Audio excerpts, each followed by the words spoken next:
into scary stories. I never believed in curses, not really. Even when I wrote about them. I'd been chasing urban legends and myths for a decade, mostly for my column in the Cairo Global. I had grown numb to most of them. But this tugged at something ancient and primal in me. I don't know why I opened the attachment. It was just an old photo. A tomb wall partially unearthed, the stone blackened with soot, symbols carved in what looked like blood. But there was one thing I couldn't ignore.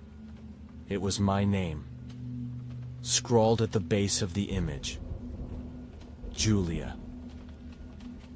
The plane ride from London to Cairo felt unusually long. I hadn't visited Egypt in years. Not since my father's disappearance near Luxor. Now I was returning not for closure, but for a whisper.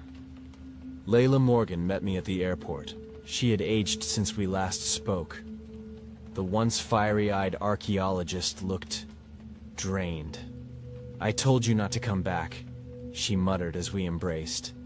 "I have to. The tomb. It's real, isn't it?" She sighed, leading me to the car. "It's more than real. It's hungry." We drove 2 hours out of the city toward the dig site, an unauthorized one in a location the ministry had sealed off. Layla had gone rogue, and I admired that, but she wasn't smiling anymore. When we arrived, the sun was already setting, casting long shadows over the sand. The team was gone. Tools scattered, tents abandoned. Only one tent remained standing, Layla's. She handed me a journal that belonged to her assistant, who vanished 3 days prior. Inside were frantic sketches of hieroglyphs, most of them warnings. One phrase repeated over and over: "The blood shall open the way." That night, I dreamed of footsteps echoing through a corridor that seemed alive. The walls pulsed. A whisper followed me, growing louder until it became a scream. When I woke, my arms were covered in dirt. "Sleepwalking," Layla said, "or something walking in you." I didn't want to believe her, but then I saw the carvings on the inside of the tent, drawn in my handwriting, symbols I didn't know. I hadn't written them, had I? We reached the tomb the next morning. It wasn't grand, no golden gates or mighty statues. It was just a hole in the ground lined with limestone teeth. Inside, the air was thick and wrong. Layla lit a lantern, the flame flickering as if afraid to touch the walls. The first chamber held murals. They showed a figure draped in black, face veiled, receiving offerings of blood from men who bowed in pain. Above him, a name scratched in red, Sereth. Not a god, Layla said. A king who wanted to become one. She didn't notice that my hands began to tremble. My reflection in the wall shimmered, rippled, and for a split second, it wasn't my face staring back. Deeper inside, the tomb, Layla uncovered a sealed sarcophagus. She whispered the translations while brushing off ancient sand. He demanded the blood of those who betrayed him. He was entombed alive. A sudden gust of wind blew out the lantern. In the silence that followed, I heard a voice. Not Layla's. "You came back to finish what you started," I screamed. But when the light returned, Layla was gone. The tomb groaned. I stumbled through pitch-black halls, guided only by the red glow pulsing from the murals. They had changed. Where once were men offering blood, now there was me. My face, drawn perfectly, weeping red tears as I was laid on the altar. I tried to run, but the halls stretched on endlessly, looping me back to the same mural, again and again. Then I saw her, a girl, young, pale, eyes hollow, standing barefoot, whispering in reverse. Ed tsum uoy. I turned away, and the whisper screamed. I found Layla in the final chamber. She was kneeling before the sarcophagus, eyes wide open but unblinking. "He chose you," she whispered. "You are the gate." "What are you talking about?" She held up her phone. Her last recording played, a chant in ancient tongue that filled the air with static. Then the tomb shook. "Run," she mouthed. But as I turned, the sarcophagus lid shifted, slightly. I ran. I clawed through sand and shadow, hallucinations blinding me. I saw my father's face. I saw children crying. I saw flames swallowing pyramids. All of it impossible. All of it real. When I finally emerged from the tomb, dawn hadn't come. The night had grown darker. I looked back. The tomb's entrance was gone, as if it never existed. Back at Layla's tent, I scrubbed my hands furiously. The symbols wouldn't fade. They had been carved into my skin. I opened her journal again, desperate. One final entry stood out, written hastily. "If she reads this, it's already too late. Sareth doesn't need to rise. He never died. He waits for her blood." The power went out. My phone glitched. The walls began to hum. I realized then I hadn't escaped the tomb. I'd brought it with me. The power didn't come back on that night. Not in the tent. Not in the nearby village. It wasn't just electricity. It was like the world had pulled away from me. No birds. No wind. No sound. Just my heartbeat and the itch where the sigil had appeared on my skin. Every time I looked, at it, it seemed. Deeper. It pulsed like it was alive. Layla hadn't moved since we left the tomb. She stared at nothing, muttering ancient words under her breath, over and over. I had to find help. I left her there and drove.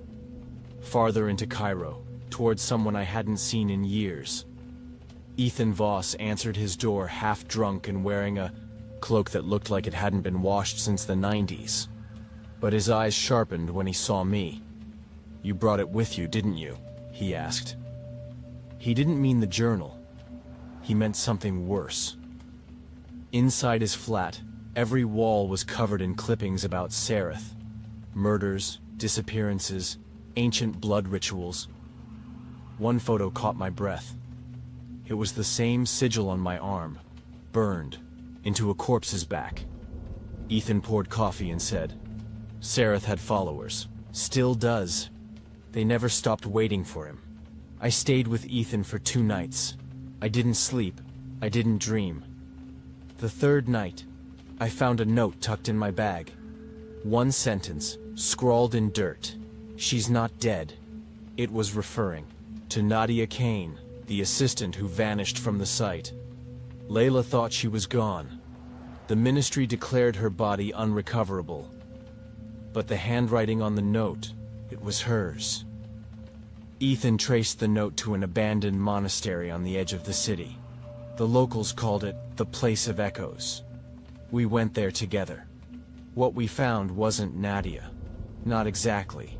She was thin, filthy, eyes wide like an animal's. She recognized me instantly, but backed away into a dark corner. "They let me go because they want you now," she whispered. Nadia explained what happened after she touched the tomb. The cult took her, willingly at first. She thought they were archaeologists, but they asked for blood. They asked for hers, and someone else's. "His body is gone, Julia," she said. "The tomb was empty before you ever arrived." Sareth had already awakened. He was watching through us. We brought Nadia back to Ethan's. That night, she carved a symbol into the floor while sleepwalking. When she woke up screaming, her eyes were all black. She begged us to burn the sigil off my skin. We tried. The fire only made it glow. Ethan pulled out an old tome, translated from temple scrolls. He found a passage that confirmed our worst fear. "One shall carry the seal of flesh. One shall open the gate of breath. One shall speak the king's Return. I was the seal. Nadia was the voice, and Ethan was the gate. We needed answers. So we infiltrated the cult. Ethan, with his credentials, got us into one of their public historical ceremonies at an old theater. But it was more than theater. Chants echoed across marble walls. Incense burned like rotting meat. Figures in red hoods knelt before an altar and poured liquid onto it. Blood. I watched a woman slit her own hand and smear the sigil onto her forehead. Her eyes rolled back. She whispered my name. Julia. Daughter of the betrayal. I nearly ran. But Nadia grabbed my arm. They see you now. There's no hiding anymore. He found us in the parking lot, tall, clean-cut, smiling like a politician. I'm Marcus. I think you've read my work. He was the author of many papers Ethan referenced. But he wasn't just a historian. He was the leader of the cult of Sareth. I've waited for you for a long time, Julia, he said. You were born to finish what the priestess started. She betrayed Sareth. You must correct that mistake. He handed me a dagger. Its hilt bore my sigil. I'll see you at the eclipse. Back at Ethan's place, we debated fleeing. Nadia wanted to go to the press. Ethan insisted we gather more evidence. I tried to sleep, but my dreams were memories. Memories that weren't mine. In a candlelit hall, I wore golden robes. I stood behind a man in chains, Sareth, while priests bowed. I whispered something to him. Then, I stabbed him. I woke up screaming. Ethan and Nadia rushed in. He's getting inside you, Ethan said. You're remembering who you were. I had been the priestess who betrayed him. Now he wanted revenge. The red moon was coming. 3 nights away. We followed Marcus to a secondary ritual site on the outskirts of the city. Underground. Abandoned metro tunnels twisted into a cathedral of bones and salt. I recorded what I could. The cult was larger than we thought. Dozens of people, young and old, chanting in sync, preparing me. They had a stone slab waiting, chains with fresh blood on them. And at the center, a statue of Sareth, his eyes hollow, mouth wide, as if mid-scream. I stepped too close. The statue whispered, I forgive you, Julia. Now bleed for me. We ran. We ran with the footage, the dagger, the book, and a plan. Destroy the ceremonial slab, expose the cult, and seal the tomb once and for all. But it wasn't that simple. We arrived back at Layla's. Her tent was gone, vanished. Not even a burned patch of sand remained. I turned to Nadia. Her nose was bleeding, eyes black again. She's not herself, Ethan whispered. I know, I said. She's already halfway gone. But so was I. The sigil had begun to spread. The sigil had spread halfway up my arm. Ethan said it looked like veins of rust. I knew better. It was rooting into me. The next morning, Nadia was gone. No broken locks. No signs of a struggle. Only her blood on the bedsheet, shaped like an eye. Ethan panicked. They took her for the offering. The final one before the eclipse. I should have cried. I wanted to. But I felt hollow. Like Nadia had already died, days ago. Or maybe like something inside me was dying in her place. We searched Cairo's outskirts and followed whispers. Literally. Children were chanting in an alley, circling an old beggar. When we approached, they stopped. Their eyes rolled white. Their mouths moved in unison. The king drinks blood. The king drinks light. She brings the mouth, the wound, the night. The beggar cried out. They see through children. They make them play. Then the kids laughed and vanished. No one else on the street remembered them. The beggar handed me a torn map before collapsing. It had the symbol of Sereth burned into it, with one word beneath it. Return. The map led us to a temple buried beneath a textile factory. Ethan called it a necro-temple, a site built over hundreds of graves.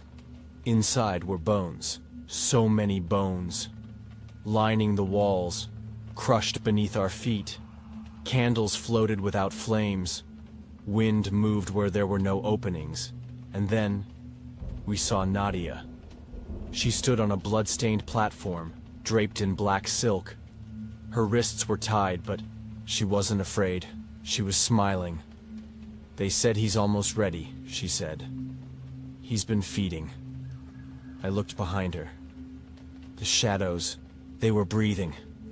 We waited for the cult to begin the ritual. Our plan was to disrupt it before the chanting completed. But Marcus saw us. "You always return, priestess. This time, don't run." He raised a curved blade. Ethan lunged at him, but was struck down.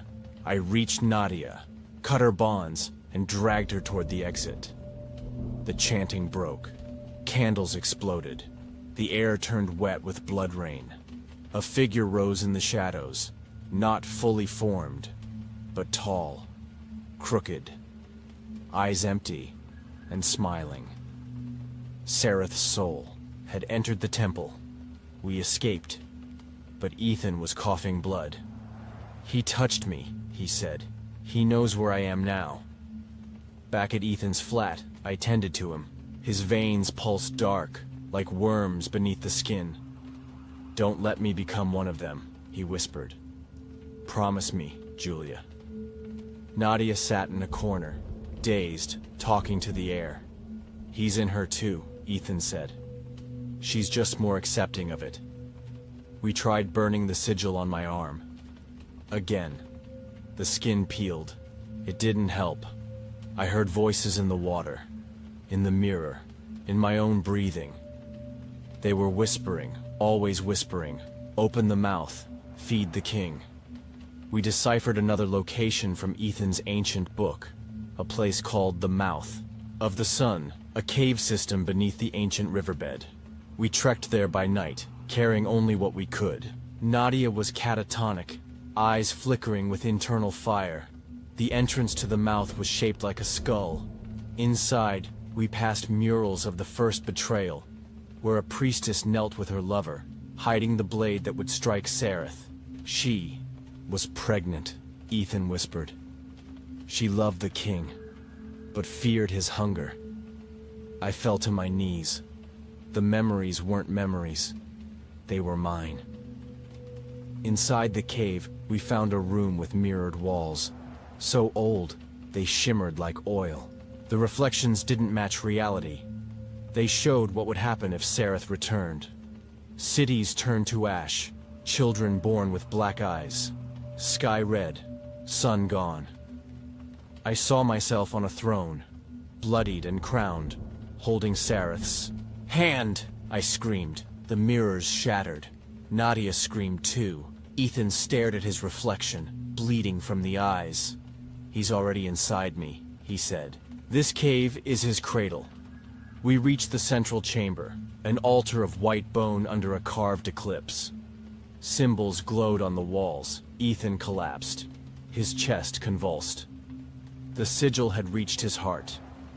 "I can delay the gate," he said, "but it requires a willing vessel." He begged me to end him. I couldn't. So he did it himself, with the dagger Marcus gave me. His last words: "Don't let him wear your skin." Nadia and I moved deeper into the cavern, searching for a final exit, a final answer. She sang a lullaby in a dead language. I asked, "Why do you know that?" She smiled, eyes glowing faint gold. "Because I'm not Nadia anymore. I'm the voice now." She turned and walked straight into a wall, which opened like a door. Inside it was warm. Too warm. The air tasted like rust and bone. A throne of flesh pulsed at the center, and on it, Sereth opened his eyes. "I don't remember how we got out. I woke up in a hospital 2 towns away. My skin was clean. The sigil was gone. No one knew who I was. No record of Ethan, or Nadia, or Layla. Only one thing remained. A scratch mark on the back of my neck. In a mirror's reflection, I saw it glow, and I heard the whisper again.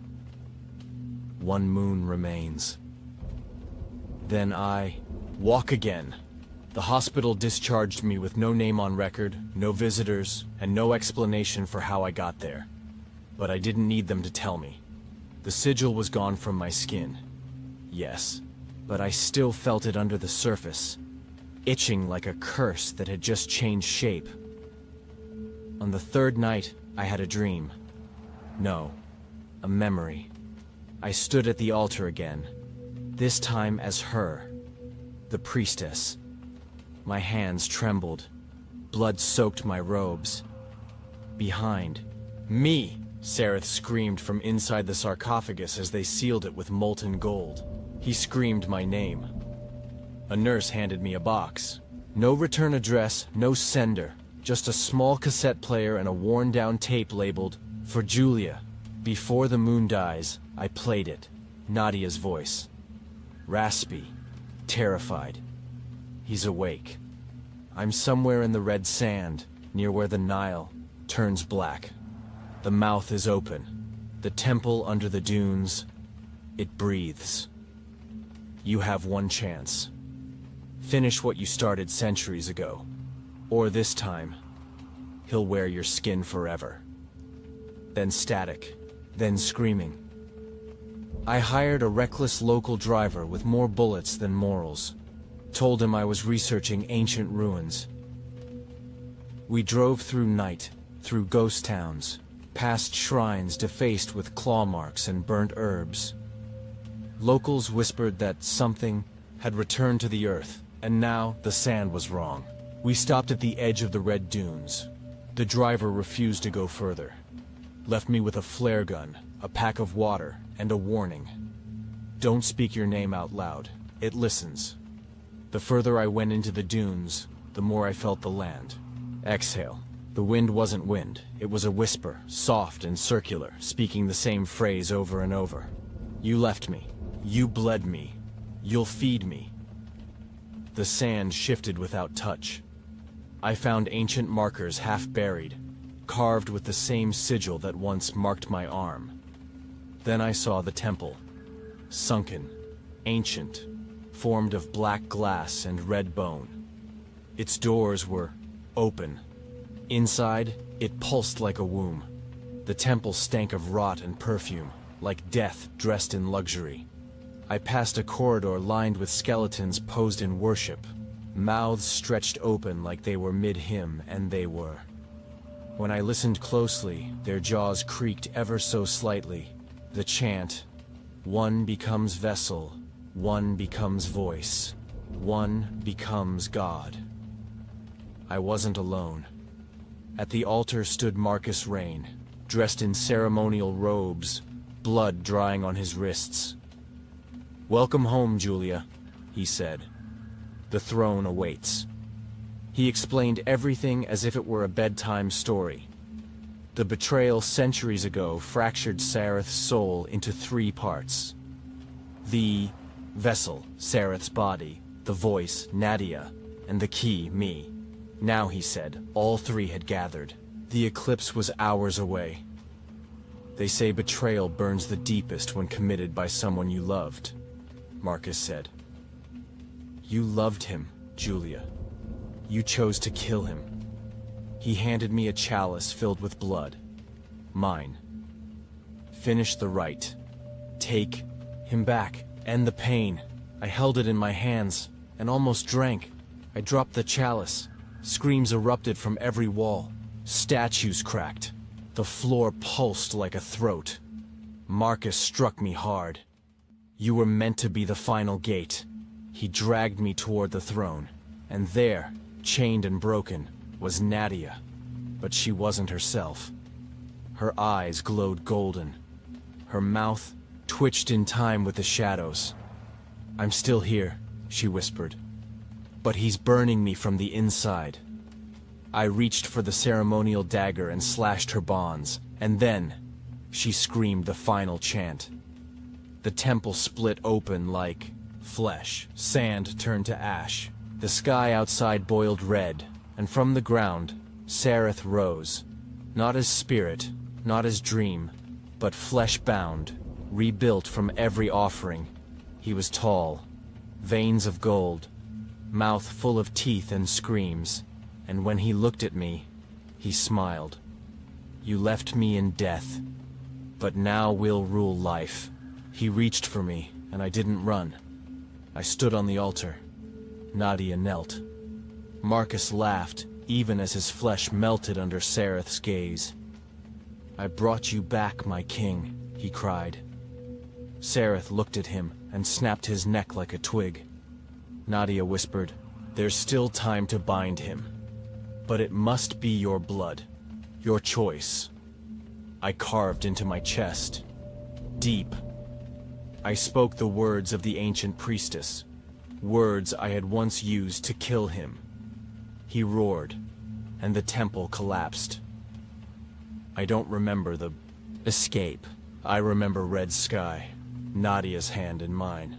Sareth screaming, not in rage, but in betrayal. We buried the entrance with explosives we found in Marcus's pack. Sealed the mouth. Now I lie in a motel, miles away, bleeding slowly into the sink. The sigil is gone again, but my dreams are not my own, because in everyone, Sareth whispers, you bled for me, you prayed for me, you belong to me. 3 days passed. I didn't sleep. Couldn't. Because every time I closed my eyes, I saw him. Not in full, but fragments. Fingers with eyes, teeth made of gold coins, a crown of melted bone. I was in a roadside motel in Asyut. The news showed a rare eclipse approaching. A blood moon. I knew better. It wasn't a cosmic event. It was a door. The woman at the reception looked at me and asked, why do you smell like sand and dead air? I left that same hour. Because something was in the mirror, watching. I found Nadia again, this time in the apartment of a dead man.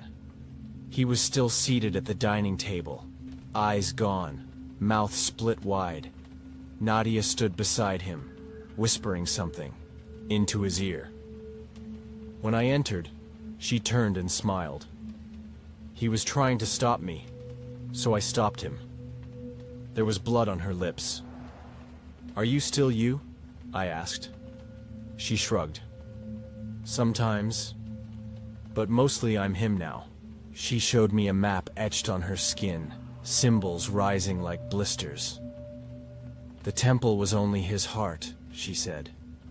The ritual needs his soul, that's buried beneath his birthplace, beneath the City of Silence.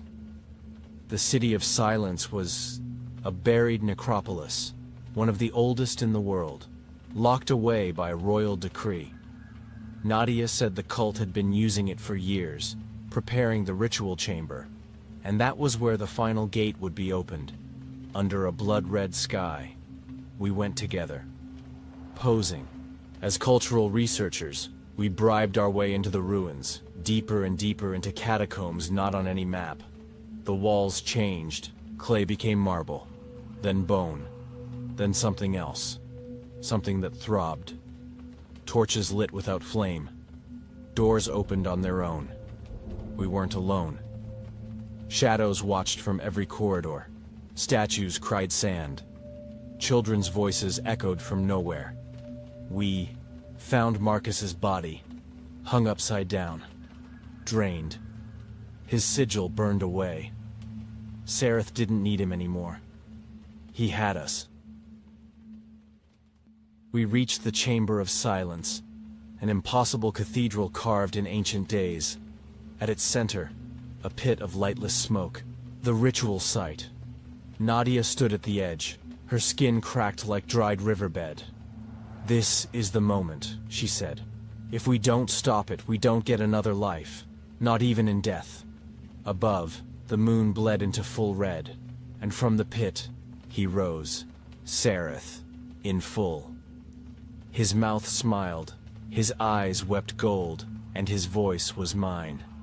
Sereth walked the chamber slowly. The cultists, dozens, appeared from the dark and bowed. He touched them one by one, turning their skin into dust, their bones into stone pillars. They were not his followers. They were materials. He rebuilt his throne from them. He turned to me. My queen, you returned. I said nothing. Nadia stood beside him now, her face sunken. She didn't fight anymore. He offered me a choice. Sit beside me or burn in my wake. Reached out. This time, not with force, but love. I remembered the dream, the priestess and the king, the betrayal, the child who never lived. He promised me eternal life. You can bring back all the dead. Ethan, your father, Layla, all of them. He lied so beautifully I wanted to believe him. But Nadia whispered, if you sit, we all rot. I stabbed him, again. Like centuries ago. The blade, etched with his original sigil, slid into his side. He roared. The chamber cracked. The eclipse outside flickered, and Nadia chanted the banishment spell, reversing the opening. Sereth screamed words not meant for human ears. The cultists dissolved. The pillars collapsed. The chamber began to sink into itself. We were caught in the collapse. I carried Nadia through fire and smoke. Her body broken, her soul barely hers. I'll stay behind, she whispered. Seal it from outside. I won't let you, I cried. You already did. A long time ago. She kissed my forehead and pushed me out. The temple collapsed, and she was gone. Again. The next day, the eclipse ended. The city remained standing. People carried on. No one remembered the blood rains, the screams, the sky crying ash. Only I did. Only me. I keep dreaming of him still, of a voice in the smoke. You never killed me. You just brought me closer. And on my mirror this morning, a new sigil appeared, drawn in condensation. His name. After the eclipse passed, the world felt off. No birds sang in Cairo. No dogs barked. The air was thick, like the city was holding its breath. I returned to the hospital to ask about Nadia. There was no record, no patient, no body. I checked the dig site again. All sealed. No evidence of the temple ever existing. It was like the land itself wanted to forget. But I remembered, and I couldn't stop shaking. Found symbols scratched into the walls of my hotel room. Not drawn, scratched from the inside. The sigil was back, but not on me. It was on others. A girl at the train station with it burned into her palm. A tourist vomiting black sand. A priest whispering words in an ancient tongue. And collapsing mid-sermon, he wasn't gone, he was leaking. I began to see shadows moving in corners that had no light. In reflections, I stood still, even after I moved away. I stopped trusting mirrors. Water. My own voice. My dreams were no longer dreams. They were memories of lives I had never lived. I saw cities burning. Blood rituals beneath golden skies. A throne built of screams. And always, always him. Smiling. I tried to warn people. I brought my evidence, what little I had left, to a university. Professor. He laughed, until he started coughing sand. I contacted Layla's old colleagues. The ones who dared look into my files went missing within days. One emailed me hours before his death. We never sealed him. You awakened him. He's walking in shadows, and he's looking for a new body. I became paranoid. Rightfully so. everyone. Around me changed, strangers stared too long. People at cafes hummed the chant I heard in the tomb. One man tried to stab me in a bookstore, screaming, "You left him too long!" But I realized something far worse. He doesn't want to kill me. He wants to wear me. I returned to the site one last time. The mouth of the sun. The sand was glassed over, but the air still breathed. And beneath that silence, I heard it. "Let me in." I knelt, whispered the final chant in reverse, the ancient exorcism, hoping it would seal him, but instead, the ground split, and something pulled me down. I woke up in a version of the temple that shouldn't exist. It was vast, starless, lit by a sun made of bone and screams. Sareth stood on his throne of worshippers, their mouths stitched shut. "You fought. You bled. You remembered." He stepped down, his touch cold but soft. "Now remember this." He opened his mouth and showed me everything. I was never just a key, never just the betrayer. I was his, a child born of death and prophecy, the last of the blood-marked, a priestess designed to bind and unbind gods. I had failed before, and now I was completing my task. But not how he thought. I whispered his name in the forbidden tongue. His body trembled. I stabbed myself with the ritual blade, not to die, but to trap. The blood hit the ground. The temple screamed. Walls folded in. Reality blinked. I saw Sareth's face twist, not in rage but in understanding. And then, darkness. They say I vanished. Police found my motel room empty, laptop on, curtains flapping, symbols carved into the mattress. No passport, no trail, just a final file on my recorder. If you find this, do not speak his name. He's not gone. He's just inside. Inside me. Inside the earth. Inside you. We never bury gods. We only feed them. The scalpel slipped. I'd never made a mistake in my entire career. But my hand trembled today. Just enough. The kind of tremble no surgeon talks about. The patient was under. Stable. But I kept hearing something behind me during the operation. Soft. Breathing. Close. Too close. No one was there. I finished the procedure flawlessly. My colleagues congratulated me. My patient survived. But I didn't sleep that night. Because when I washed my hands, the sink filled with ice-cold water, and I heard a girl whisper, "Why didn't you stop it?" Next morning, the nurses told me about an odd occurrence in Ward B. A girl, about 17, was admitted after collapsing on the street. No ID, no family, just a name whispered before she fainted. Adrian. I felt the air drain from the room. She was unconscious when I visited her. Pale. Bruised arms. Her heartbeat was erratic. Yet her brain activity spiked like she was in REM sleep. But she wasn't dreaming. She was watching. I swear. When I stepped close, her eyes fluttered open and locked on mine. Pure black, with no whites. Then she mouthed, "I remember you." I pulled her file. No name, only a temporary code. EM. The year of birth, 2013. But that would make her 10? No. She looked 17. I called Melissa Grant, a fellow doctor and the closest thing I had to a friend. She scanned the photo and froze. "You don't recognize her?" she asked, voice trembling. "Adrian. That's Evelyn Moore." The name hit me like a car crash. A decade-old shadow pressed into my chest. She was part of Project Sovereign, the transplant case we were ordered to never discuss again. Evelyn Moore had died.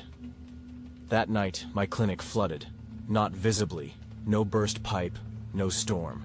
Just the smell of old water, rust, decay, and the sound, dripping behind walls like a faucet in a sealed coffin. Then came the dreams. I walked the old operating theater. The lights buzzed overhead. Evelyn was on the table again, awake, eyes open, lips moving, but no sound. I turned away, but the surgical tray had a note pinned to it in blood. You took me apart. Now it's your turn. I woke choking on water. My bed soaked. I returned to the hospital the next morning and demanded Evelyn's file gone. The nurse at reception swore she never saw a girl by that name. Ward B was empty. Room 207, where I visited her, had no patient charted for weeks. Security footage? Corrupted. I asked Melissa to back me up. She stared at me with wet eyes and whispered, "You weren't supposed to see her again." I visited. Dr. Henry Vale, our anesthesiologist from 10 years ago. He opened the door in his pajamas, unshaven and sweating. "She came back, didn't she?" he rasped. "Yes," I said. Henry pulled out an old manila folder. Photos, bloodied notes, a medical bracelet labeled E. Moore. "She screamed the whole time," he whispered. "I thought it was the anesthesia, but she never went under. She was awake when we cut." I felt bile rise in my throat. Henry grabbed my collar. "She said your name, not mine, yours." I visited the basement morgue to calm myself, to see if Evelyn's death certificate still existed. Instead, I found a blood-stained drawer, unassigned, unopened. Inside was a scalpel, mine, engraved. The one I lost last week, and scratched inside the drawer were the words, "You left me here." Then the drawer slammed shut on its own. The mortician never saw me run. Back home, I opened the locked chest I swore I'd never touch again. Inside, our final case file from Project Sovereign. 3 doctors signed off. Myself, Melissa, Henry, and Evelyn Moore's release form, blank, never signed. We had falsified it. We harvested her organs while she still breathed, thinking she was brain dead. The recipient lived, Evelyn died, and we got promoted. That night, my bedroom ceiling dripped blood. No hallucination. The bulb burst. Water streamed down the walls. In the mirror, I saw myself, but my reflection stood still when I turned my head. Then her voice. Clear, cold, cruel. "You were the first hand that touched the scalpel." My nose bled. A scream tore through the flat. I rushed to the hallway and saw the reflection of a girl standing upside down on the ceiling. She crawled toward me. I confessed everything to Rachel, my sister. She was horrified. "Turn yourself in," she said. "You'll rot, but maybe she'll leave us alone." I was young, I said. "They ordered us." "You still did it." She packed her things and left. I sat alone, in the darkness, with the water, and her. Melissa called me at 2:17 a.m., not to talk, just breathing, hollow, rhythmic. Then the voice that wasn't hers whispered, "The lungs still twitch, doctor. The dead. Don't forget." The line cut out. I drove to her house. The front door was open. Not broken, just open. Inside, her shoes lined neatly, a cup of cold tea, but no Melissa. On the mirror in her hallway, someone had written in fog, "Patient, Evelyn Moore, status, recalling." At the hospital, I called an emergency meeting with administration. Told them Melissa was missing, that I believed someone was targeting our team from Sovereign. No one responded. Instead, the screen in the meeting room flickered on by itself. Static, then a video played. Old, grainy hospital footage. There I was, 10 years younger, entering the OR, smiling. Behind me, the gurney held her, awake, eyes open, gagged. The feed cut to black with a scream I still hear in my bones. I found Henry Vale sitting on his couch with a shotgun between his knees, eyes bloodshot, TV on static. "She came again last night," he said without looking at me. Sat on my chest, showed me what it felt like when I told the nurse to increase the morphine. Only, we never gave her enough. He lifted his shirt. His chest was bruised, deep handprints, as if someone had tried to crawl inside him. "I think she's trying to wear me, Adrian," he whispered. I told him we needed help. He looked at me like I'd said something absurd. "There's no help when your name is carved into her bones." I went digging. Not medically. Legally. Public records had been wiped. Her file at the hospital no longer existed. Even the news articles covering the Sovereign transplant case were gone, scrubbed clean. But in the hospital's basement archives, behind a broken vent, I found it. A photo of her. Age 16, blonde hair, gray eyes, that distant stare of someone halfway between this life and another, and a letter never sent. Written to her mother, titled, "In Case They Forget Me." Inside, she described pain, loneliness, how she felt like the hospital was studying her more than treating her, that her body wasn't hers anymore.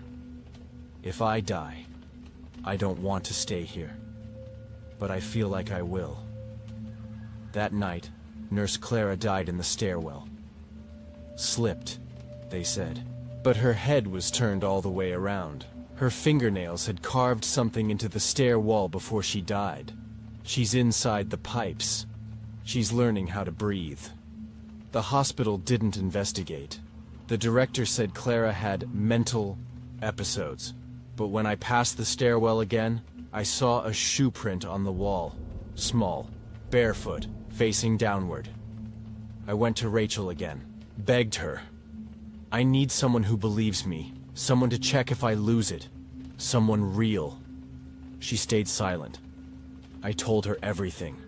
The surgeries, the crime, Evelyn's final scream. When I finished, she asked, "Do you feel sorry? Or just scared?" "I feel both," I said. She walked away. I saw her in the hallway, not in a dream. Real, wearing a hospital gown soaked at the hem. Wet footprints followed her. She stood by the glass door of the ICU and smiled at me with lips that were stitched shut. But her voice was in my head. "You took my body. Now I'll take yours, piece by piece." I blinked. She was gone, but the glass had cracked in the shape of a ribcage. The next morning, a courier arrived, a sealed envelope with no return address. Inside, Melissa's ID badge, blood on the corner, and a note, typed in bold. "We're not victims. We're samples. She doesn't want revenge. She wants to rebuild herself, through us." At the bottom, a small piece of flesh. I recognized the texture. Scalp, with Melissa's hair. I broke into Evelyn's old recovery room. Room 509. It had been sealed years ago. Inside, the walls were covered in fingerprints, hundreds, all child-sized. The bed was still there, rusted, bolted, and under the bed, I found a stethoscope, humming. Pressed to the floor, I heard a heartbeat, but not mine. Hers, and then a whisper behind me. "Lie down, doctor." I don't know how long I lay there. Long enough for the lights to flicker and fail. Long enough for the room to feel wet again. Long enough for Evelyn to crawl out from the corner and sit beside me, placing her hand on my chest. She didn't speak, just listened. To my heart. And then she said, "Not ready yet. You'll know when." When I woke up, my fingernails were gone, replaced with hers. It began with the sound of footsteps, not in the hallway, in the walls. Heavy, wet steps like someone dragging their feet. They moved through my office, through the exam rooms, and finally, behind the walls of the surgical theater. I stood alone that evening, watching the reflection in the observation window. My own face. But then it smiled when I hadn't. A slow grin stretching wider than it should. Then blood, no, water turned red, dripped from the vents and pooled at my feet. The smell was antiseptic and decay. The message was scratched into the glass from the inside. Where's your god of science now? I tried to burn Evelyn's old file. I brought it into my backyard at 2:47 a.m., placed it into a steel drum, and lit the match. Watched the edges curl and blacken. But when I turned away and came back, the pages were untouched. Not just untouched, rewritten. The handwriting wasn't mine. It wasn't Melissa's or Henry's either. It was hers. And the file no longer listed her as deceased. It said, ongoing. Host identified. Operation incomplete. Patients began acting strange. One elderly man told me he heard a girl whispering through his pacemaker. A child in the waiting room bled from the ears and told her mother, "The dead girl says the doctor has to be punished." I tried to laugh it off until I saw the drawing. It was me, lying on an operating table, my organs removed and labeled. And the surgeon? A girl in a blood-stained gown with eyes like black marbles. She came back. Not alive, but there. Melissa stood in the hallway near radiology, staring at the floor. Her skin was gray, cold, taut. She looked embalmed. When I approached, she didn't blink. Only said, "There is no heaven for us." And then, she let me see what she saw. Felt what she felt. I screamed inside her body for 10 minutes while you smiled at your work. I collapsed. When I opened my eyes, she was gone. But her name badge was in my hand, cracked, rusted, soaked, and my palms were stitched closed. I called Rachel again, begged her to come over. She did. But this time she didn't hug me, didn't sit down. She stood by the door the entire time. "You've crossed a line," she said. "There's something inside you now. I don't know if it's her or your guilt, but it's not you." I reached for her. She pulled away. "I don't think this is a haunting anymore. I think this is possession." Then she looked at me and whispered, "And I think you like it." She left. That was the last time I saw her, alive. I scanned myself. Had to. I needed to know if what Rachel said was true. The radiologist refused to help. "I'm not messing with you people anymore," he muttered. So I did it myself. Late at night, I locked the lab, fed myself into the scanner. Halfway through, the machine emitted a scream. Not a beep, not a malfunction, a scream. I aborted the scan, pulled the film. There was something inside my chest. Not a tumor. A shape. Something curled, fetal, not mine. With a face. I walked the closed anatomy lab that night. The body drawers had all slid open. Each cadaver had my face. Eyes open, mouths filled with water. One sat up and whispered, "You're only borrowing the skin. You don't own it." Then Evelyn appeared, only in silhouette, standing where the surgical light was broken. She raised a scalpel, and the cadavers began to hum.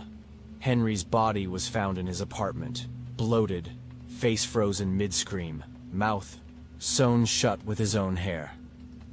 The autopsy revealed nothing conclusive, except that he had carved one final phrase into his thigh before dying. "The girl is not the ghost. The body is. The soul left. The flesh stayed." I dreamt I was in the old OR again, but this time I was the patient. Evelyn stood over me in surgical scrubs, holding a scalpel, smiling sweetly. Behind her stood Melissa and Henry, both whispering. Surgical steps. She opened my chest.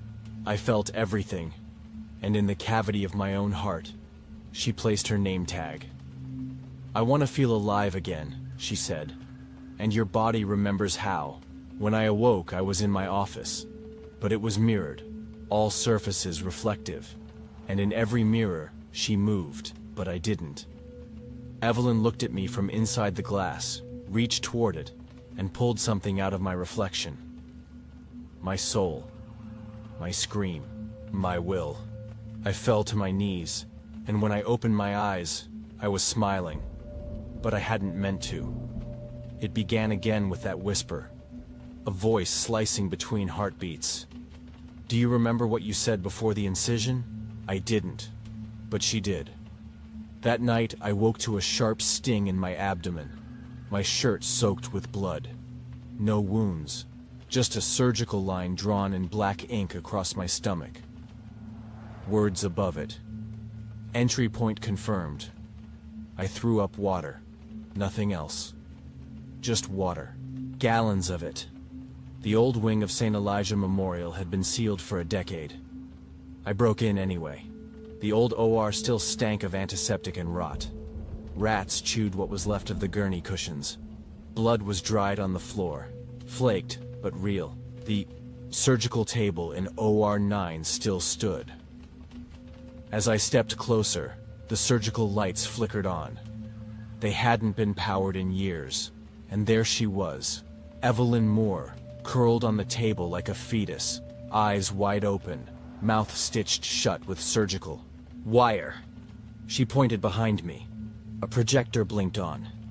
It was footage from 10 years ago. Our hands, my voice, Melissa, Henry, and me. We argued. She was deteriorating. The organs were failing.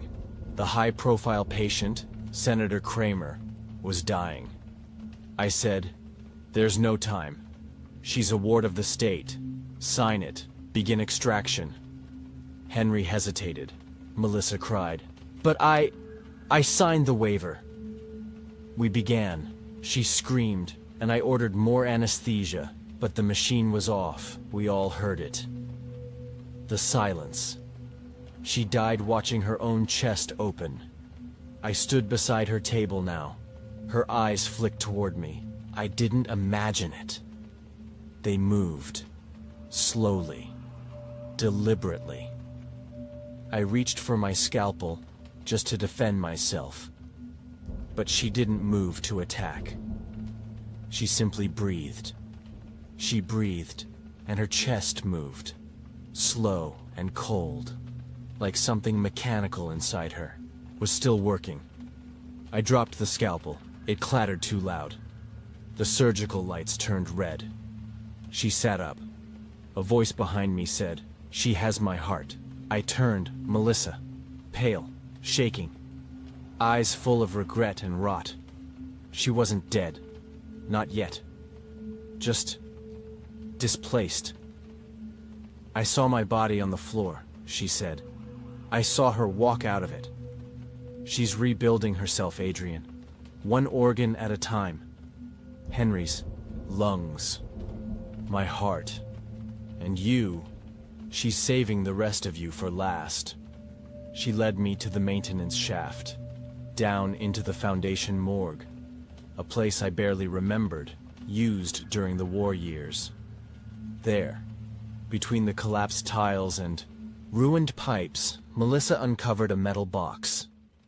Inside, Evelyn's original medical ID bracelet, soaked in dried blood, and next to it, a cassette recorder. We played it.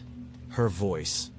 They said I'd save someone important, that I was chosen, but I never chose. They carved me like a cadaver before I died. I'm going to stay in them now. I'm going to remember in their skin. Melissa collapsed beside the morgue doors. Her chest convulsed. Blood bubbled from her lips. I tried to help her. Compressions, breath, shock. But nothing worked. And then she sat up again. breathing perfectly.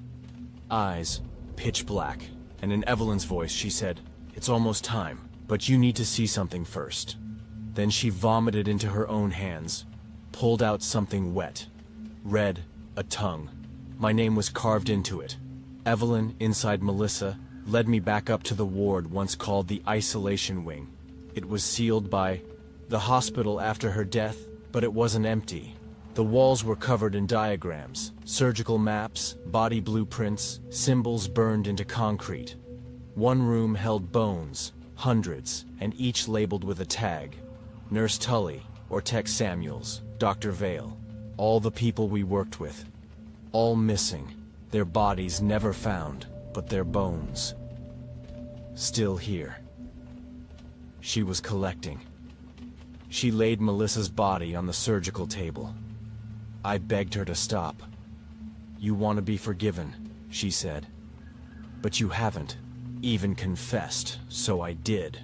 I told her everything, how I pushed the others, how I saw Evelyn not as a girl, but as a solution.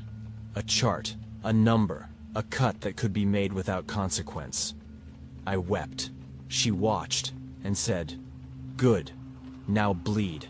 She cut my palm with her scalpel, licked the blood, smiled. "Your flesh is pure, stained, but fresh. It remembers me." She offered a choice. "Let me live inside you, or I'll take everyone else." I looked at Melissa. Then I looked at myself. I whispered, "I'm ready." She smiled wider. Adrian records a full video confession. Details the Sovereign case, the illegal transplant, Evelyn's death under his orders, and the twisted aftermath. When he plays it back to confirm, it's not his voice, it's Evelyn's. The same words, same pacing, but her voice overlays his, lips moving to her rhythm.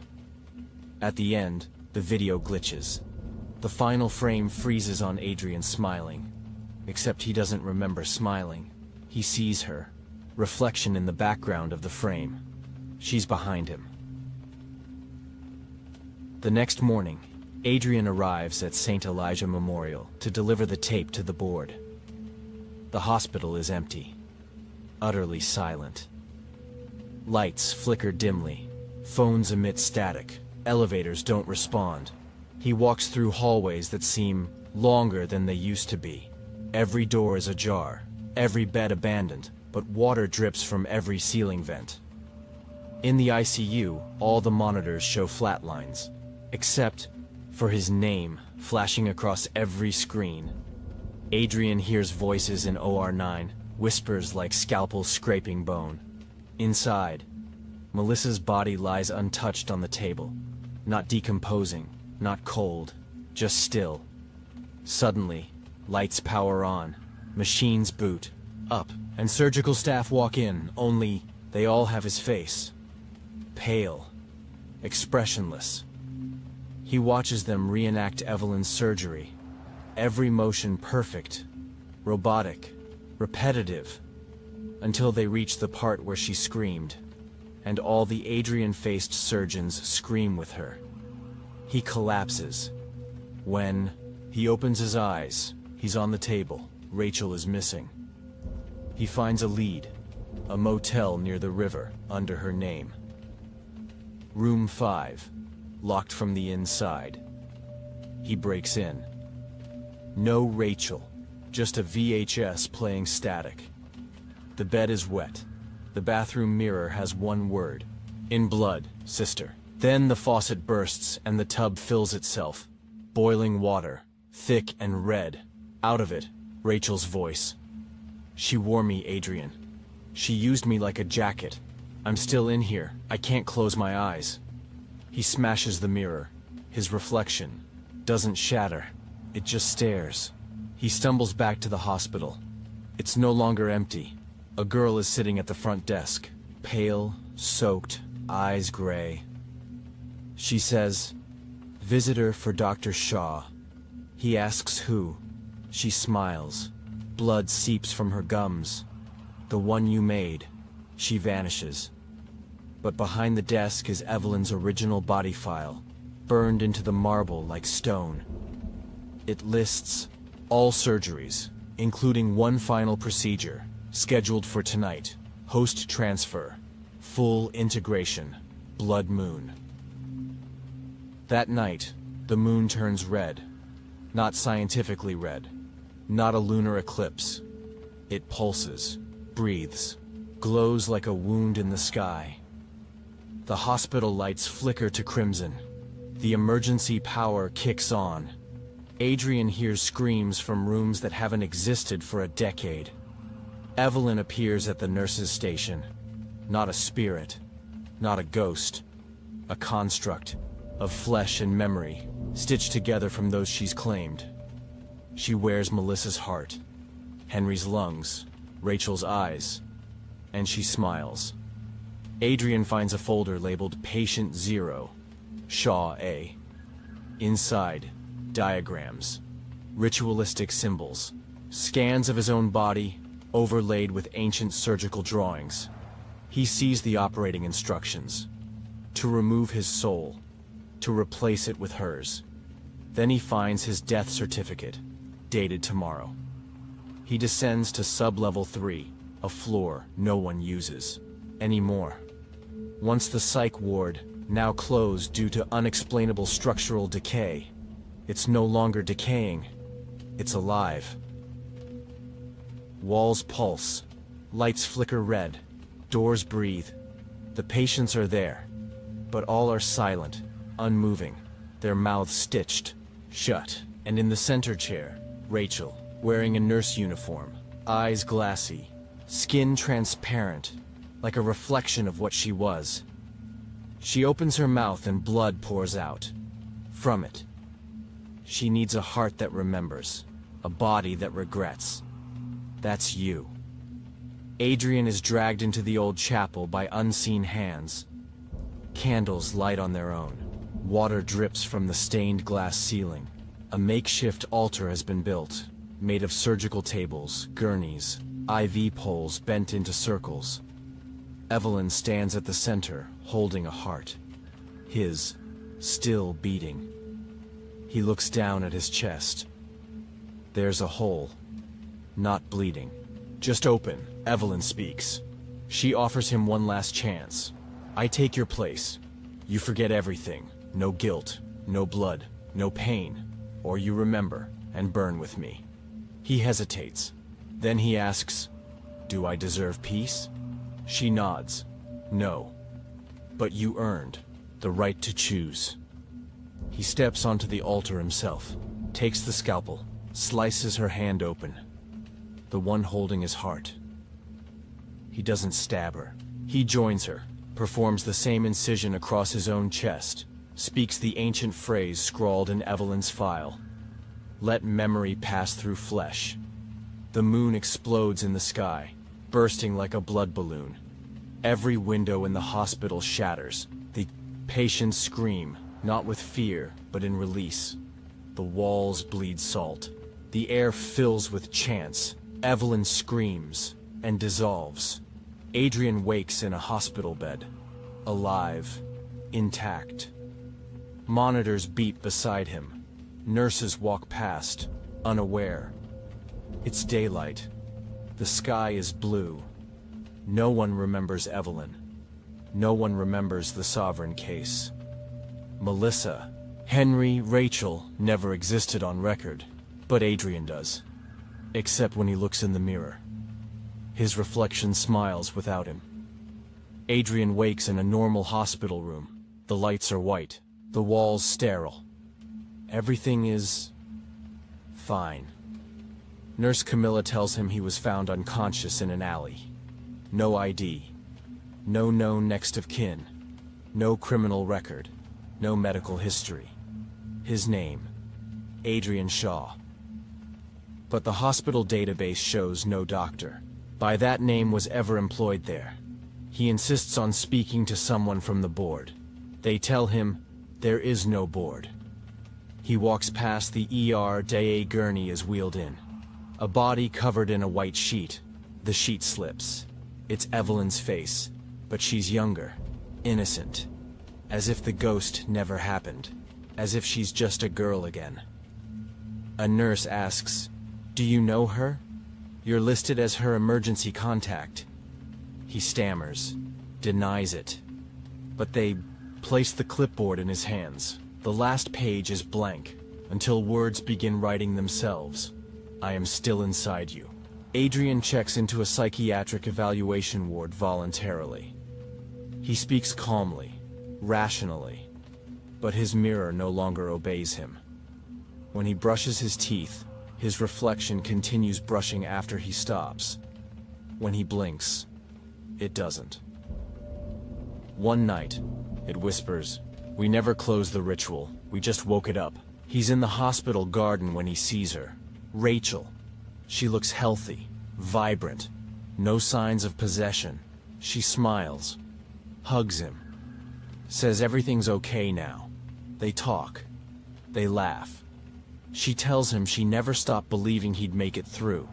But, after she leaves, a janitor approaches and says, "Sir, you were talking to yourself for an hour."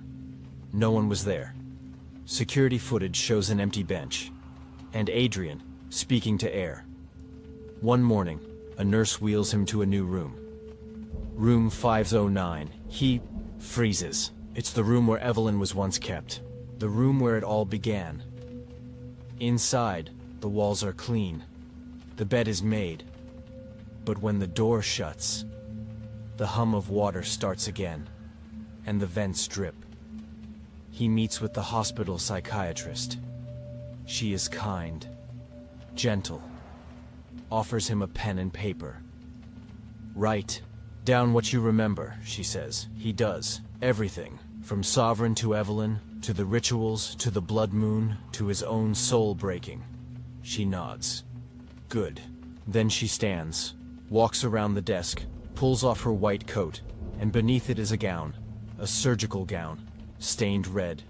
She smiles. "Now let's finish what we started." He's wheeled into surgery. Familiar smells, familiar lights, but no machines. Beep. No nurses move. Everyone in the OR wears masks with his own face stitched onto them. Evelyn stands above him. This time, older, grown, mature, beautiful, and terrifying. She holds the scalpel, says, "I gave you every chance, but you lied. You forgot. You tried to escape your own story."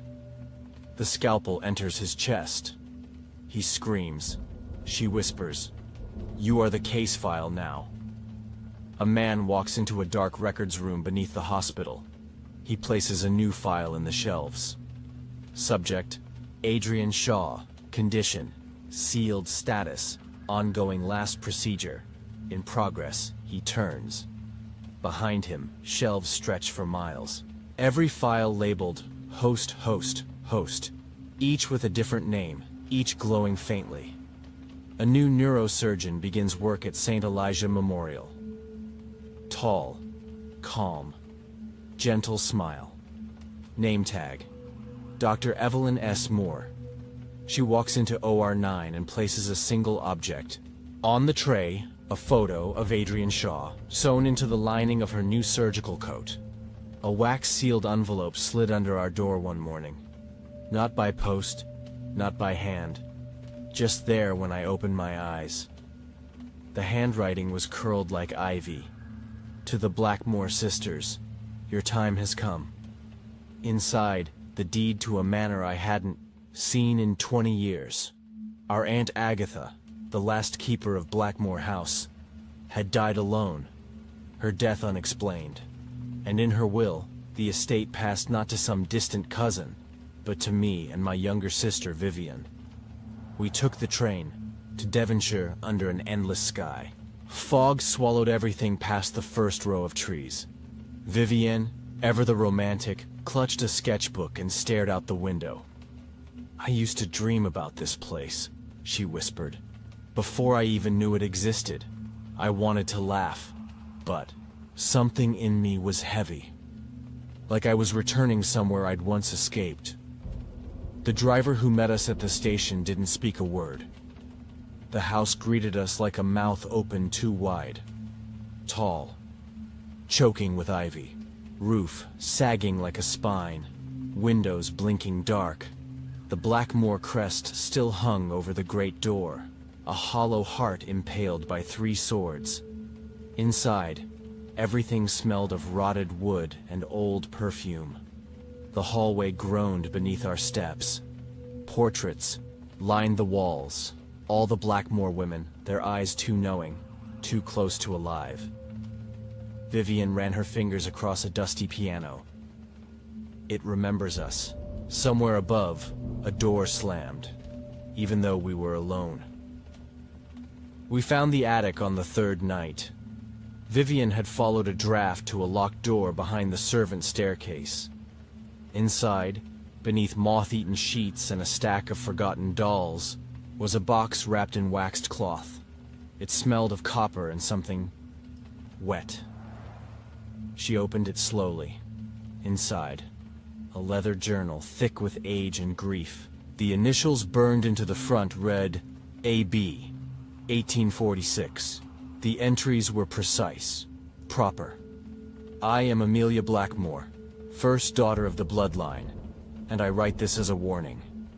She spoke of shadows that watched her from the mirrors, of lullabies, sung by no mouth, and of being buried, alive, beneath the family chapel. She claimed the curse began with betrayal, a firstborn daughter sacrificed to grant the family fortune, bound in salt and soil, sealed in silence. Vivian trembled as I read it aloud. Outside, the wind moaned. Something laughed, not far, not loud, but inside the walls. That same night, I caught Vivian staring into her bedroom mirror. But her reflection wasn't copying her. She smiled. The glass girl did not. And behind that glass, a 3rd girl stood. Eyes white, dress soaked, watching. When I entered, the mirror cracked. Vivian screamed. Her reflection didn't. I woke with blood on my hands. Vivian found me in the cellar, barefoot, with dirt under my nails, and a knife in my hand. The wall, behind me, bore a symbol, 3 downward-pointing triangles wrapped in a circle of thorns. Neither of us knew what it meant, but Amelia's journal had a matching sketch. She called it the Gate. The groundskeeper came to warn us, a silent man, face creased like bark, who left fresh milk at the gate. He spoke only once. Blackmore was built on something that shouldn't be touched. We asked what he meant. He pointed to the woods. There, above the chapel roof, hung a dozen birds. Not perched, suspended, wings outstretched, unmoving. Dead? No. Their eyes still blinked. The house changed after that. Rooms rearranged, books moved shelves. Footsteps echoed behind us, and the wallpaper in the west wing pulsed like breath. We began finding hair, in the sink, in the food, in the bath. Long silver hair neither of us had. Vivian said it belonged to the girl in the mirror. I told her she was imagining things. She only said, no. She's imagining us. The final straw came when we opened the family crypt. The door, once rusted shut, stood ajar. We descended the stone steps in silence, torchlight flickering across wet limestone. The Blackmore tombs stood in neat rows. Agatha's coffin was there. So were mother and grandmother. But in the center of the room was a cradle, small, wooden, blackened with age. Inside, instead of a child, was a mirror. And in that mirror, 3 sisters. One of them was smiling. And it wasn't either of us. The painting hung in the east hallway by morning. We hadn't seen it before. A portrait of 3 girls, hand in hand, standing before Blackmore House. All wore white dresses and shared the same bone-thin faces. I recognized one as Vivian, and the girl on the left had my eyes. The third, her face was turned away. Vivian insisted the painting was always there. I knew it wasn't. When I tried to take it down, the frame bled rust into the wall, and the girl in the middle winked. The nursery had been sealed, its door painted over, the doorknob cold as ice. We forced it open on the 4th week. Inside, rotting toys, a rocking horse that creaked in place, and a crib that smelled of lavender and death. Vivian found a letter inside the wall, behind the loose wood panel by the cradle. It read, "To whomever inherits this ruin, burn the crib, bury the bones, and never speak her name." The letter was signed A.B., Amelia Blackmore. I returned to the journal. Its ink had changed color, darker, like dried blood. The next pages were no longer dated. They spoke of rituals, family silence, and a pact made by the women of the Blackmore line to trade firstborn daughters in exchange for protection. A spell bound in earth, salt, and name. Vivienne began to suffer migraines. She wandered into empty rooms and claimed she saw shadows reading books no one had opened.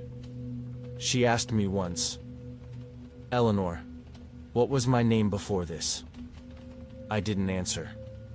At 3:03 a.m. each night, the same knocking started. 3 knocks. Then silence. Then 3 more.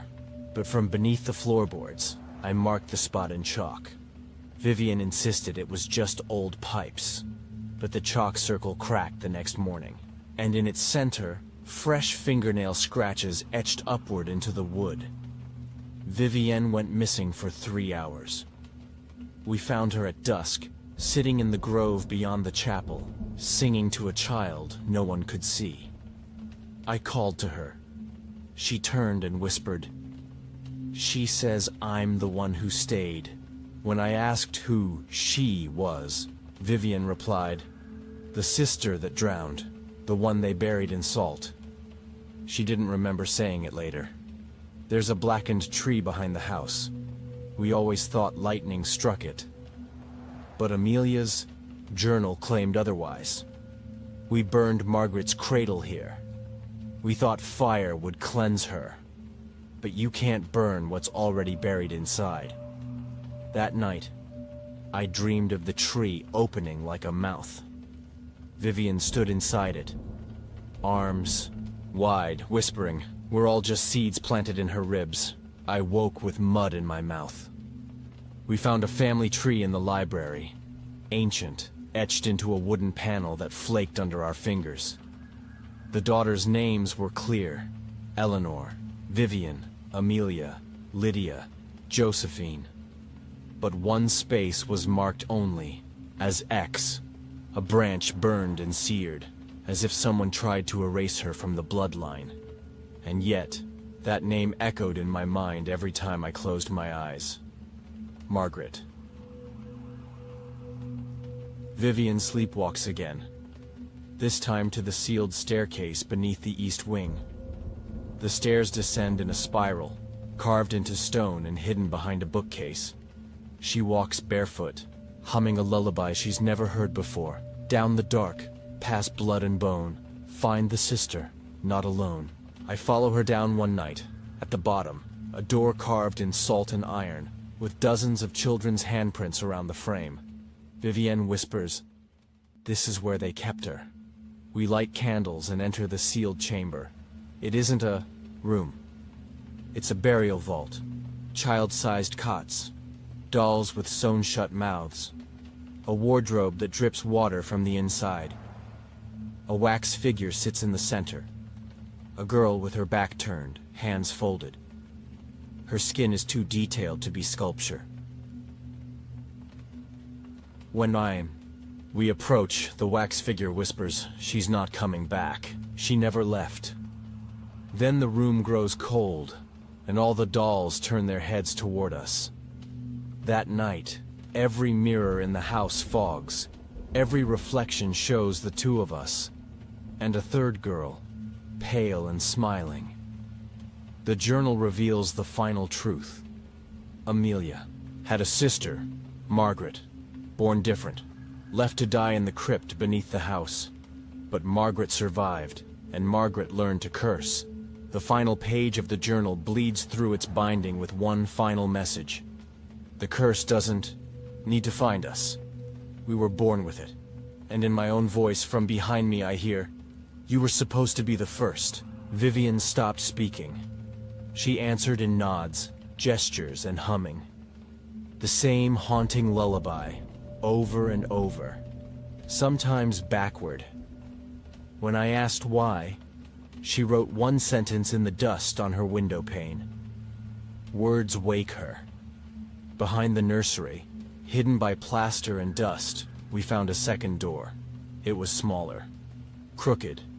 The hinges creaked like a scream held in a throat too long.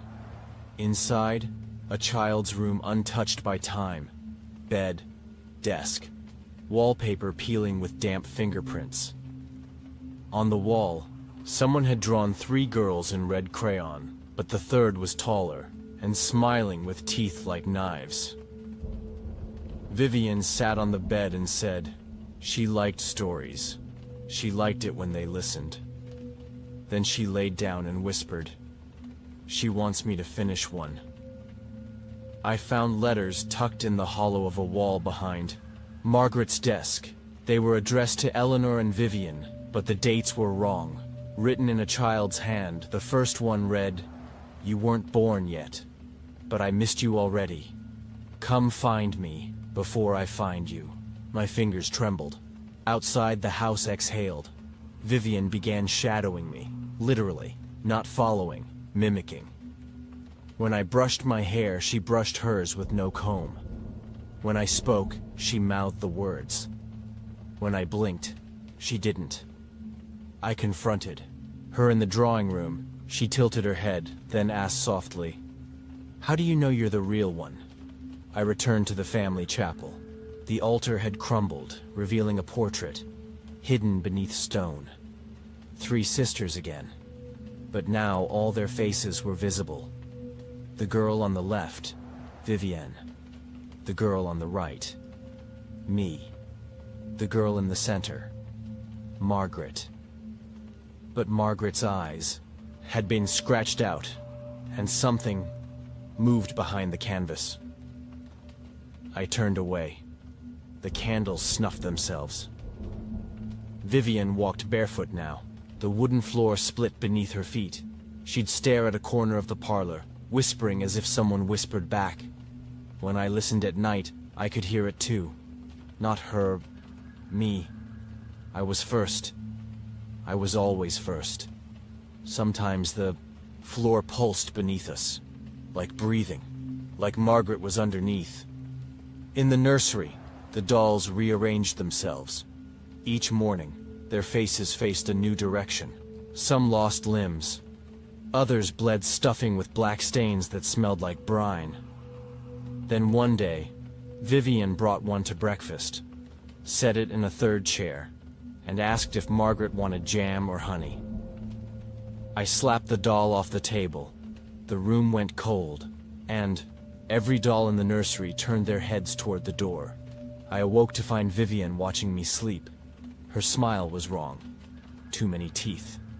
When I asked what she wanted, she said, "Vivian's sleeping. I just needed the room." I shoved her away and locked the door. She didn't knock, didn't cry. She just pressed her hand flat against the wood and whispered, "The house remembers whose soul came first." The journal had changed again. Its pages now bore a different voice. Not Amelia's, Margaret's.